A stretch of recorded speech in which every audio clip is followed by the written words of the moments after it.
Hello, we're here to make a video on what I call my ridiculously long walking warm-up. I walk my horses a long time before I do anything more ambitious, step up to a trot, ask them to do anything strenuous. I'll explain why in a minute, but typically I'll walk between 10-12 minutes, do some exercises while I'm walking, but keep it at that gait. So what I do to keep myself honest, and it may be something that you all find useful, I have on my phone what's called the horse riding app. Learned about it from my friend Melanie, who is 18. People below the age of 20 generally are pretty tech savvy. She's no exception, so she's educating me just a little. What this app does, it's called the horse riding app. Simple as that. It's free. You can get a stepped up version and pay something for it, but I never really needed that. It will record your time, your gaits generally, and give you an idea of how far you've gone very precisely by satellite. So I'm going to set that, and then we'll see at the end how long I was actually going, how much ground I covered before it was time to get out of the walk. So I'm going to set that, and then we'll revisit it at the end.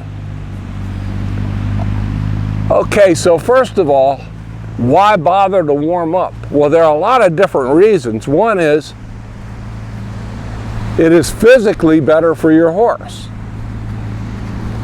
Second, your horse may be a little wound up, and if you go and try to get too ambitious too soon, you can get the horse rattled for the rest of the ride, or worst case, if you got the wrong sort of horse to do that with, you can get yourself bucked off. So I give them some time to warm up without exception. Some of them, if we're going trail riding, they warm up right on the trail. That's always an option, but if you have a horse that's a little up, or if you're trying to accomplish something with your horse, you may want to start in the arena, or if you're going to just ride in the arena, you can start and do your warm up there. If you just hack out across country, you're probably not going to teach your horse much, where I use my warm-up as part of my schooling session. So right now I've just been walking some circles. That is never a bad way to start. Very often though, I'll start walking almost around the perimeter of the arena or my riding area here, as long as the horse is quiet enough to do it. Now, if your horse is stirred up, like this is a windy, cool morning.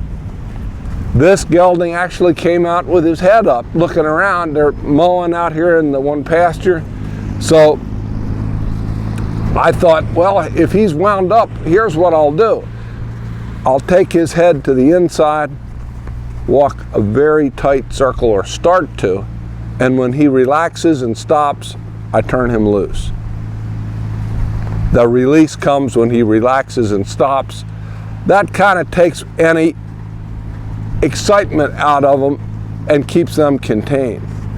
So you can just bend him around, and you can see he knows that I'm going to take my legs off of him, and then he can stop, and then he gets soft.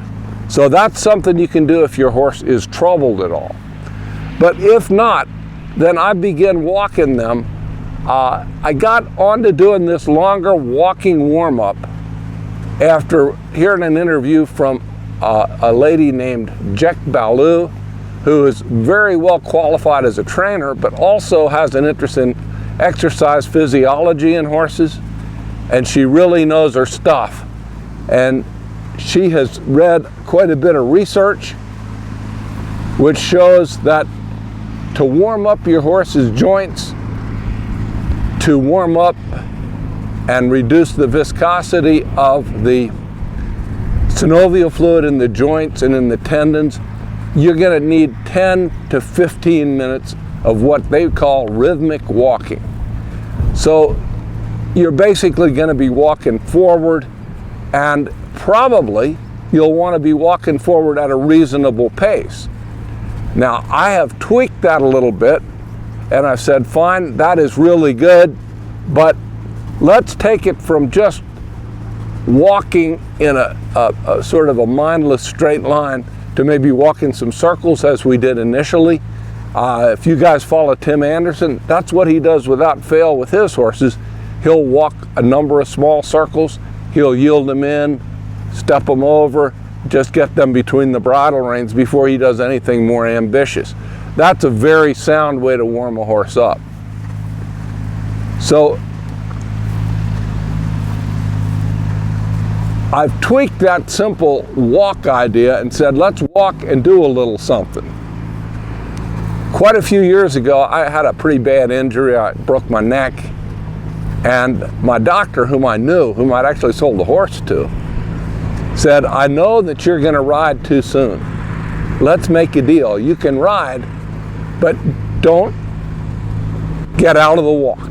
Don't do anything but walk. You can do anything you want in the walk, but just don't get out of the walk. I think you're not going to hurt yourself if that's all you do. So as soon as it was reasonably prudent, I started riding, and for about 2 months, I'd ride every horse.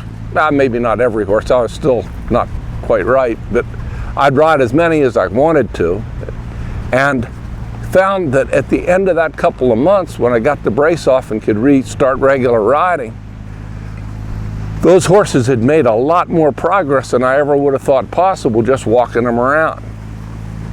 But what I would do, and what I do now, is I'll say,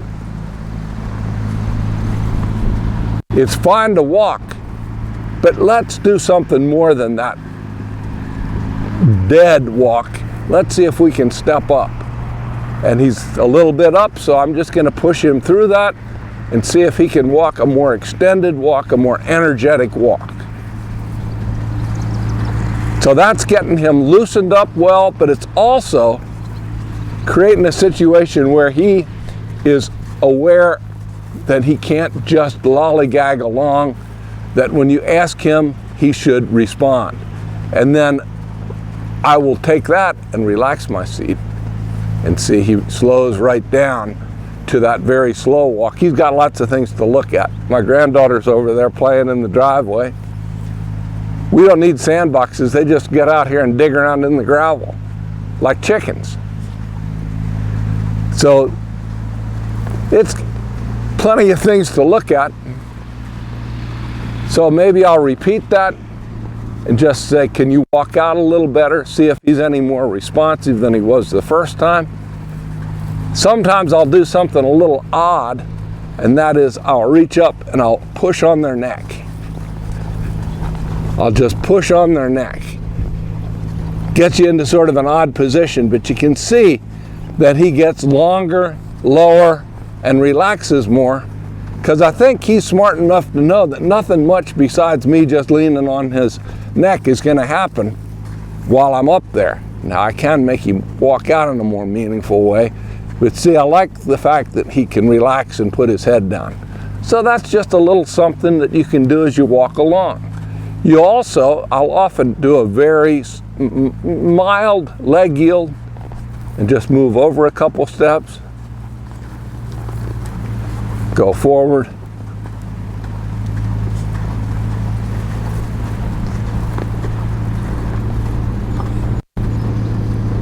might leg yield the other direction.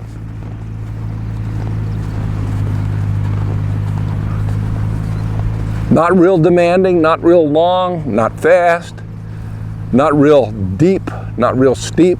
They just step over a little bit in a very modest leg yield.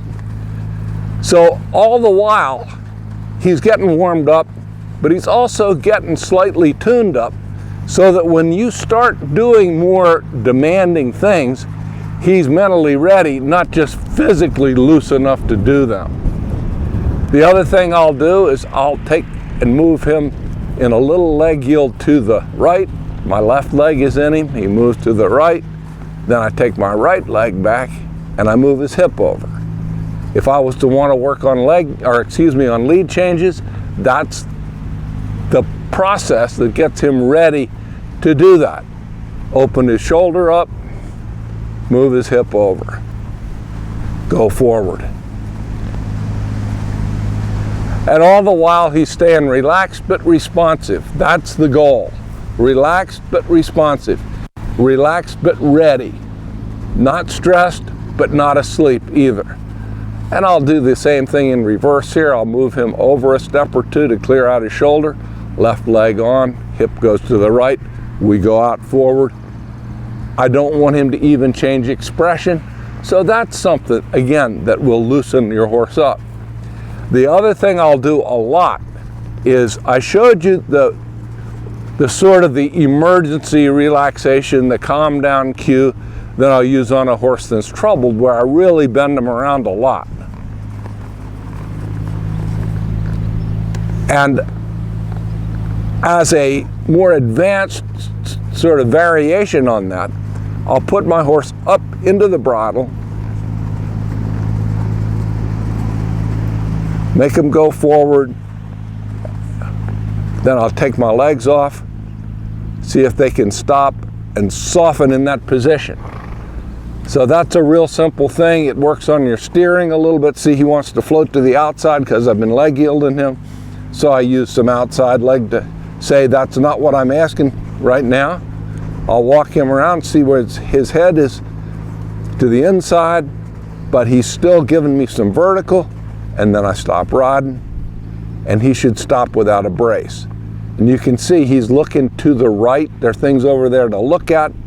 I'm just going to hold him till he softens up. There you go. Softens up in his body and is more giving in his mind as well. Couple of things I won't do when I'm in the warm-up phase. I don't do anything like a tight turn. I wouldn't do a 360. I wouldn't work on even a slow spin. I wouldn't turn and roll back over their hocks, because that is already demanding on their bones, their joints, and their mind. The other thing I don't do is I don't back them up when I'm warming them up. I want the warm-up to be forward for one thing, and beyond that, the backup itself, while it's a really useful maneuver, is pretty physically demanding. It's a maneuver that I do with a horse once they are warmed up. So the surprising thing is, I started doing this formal workup about 6 or 8 months ago. Before that, I had been a little quicker to pick up kind of a nice relaxed jog to loosen my horse up. But considering what I had heard about the research being that rhythmic walking was a much better way to loosen your horse up, I sort of adapted to this. And for the first few weeks, as I began to work out things I could do besides just blunder along, it seemed like that 10 minutes or so was forever. And at this point, it doesn't seem very long to me at all. Sometimes I'll check on that app, which I use to keep myself honest, and find that I've been just warming up for 15 or more minutes. That's fine. The fringe benefit is that when you warm your horse up like this, they're way more ready to go forward and do the next thing because they're loosened up in their mind and their body. This is not the end of the warm-up, but it's the end of the walking warm-up. From here, I'll start trotting them some. I'm not even going to push them real hard on the trot till I've trotted them another 5 to 10 minutes. Bent them around, moved them here, moved them there. And only after I've done the walking warm-up and sort of a more advanced warm-up at a trot will I move on to doing maneuvers, loping, and doing things that are more demanding. So I've got my phone out again. Let's have a look at, okay, so maybe I can get over here and Kim can show us a shot of the camera. Typically it's about a half mile and about 10 to 12 minutes. Right now it's at 0.55 miles and just about 13 minutes.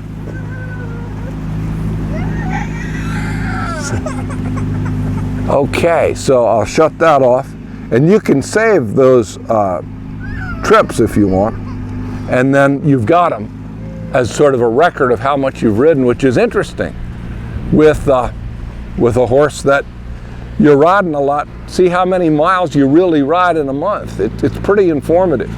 So that's my ridiculously long walking warm-up for the 2 or 3 people who sat through the whole process, this is for you. And give it a try. It will do you no harm at all.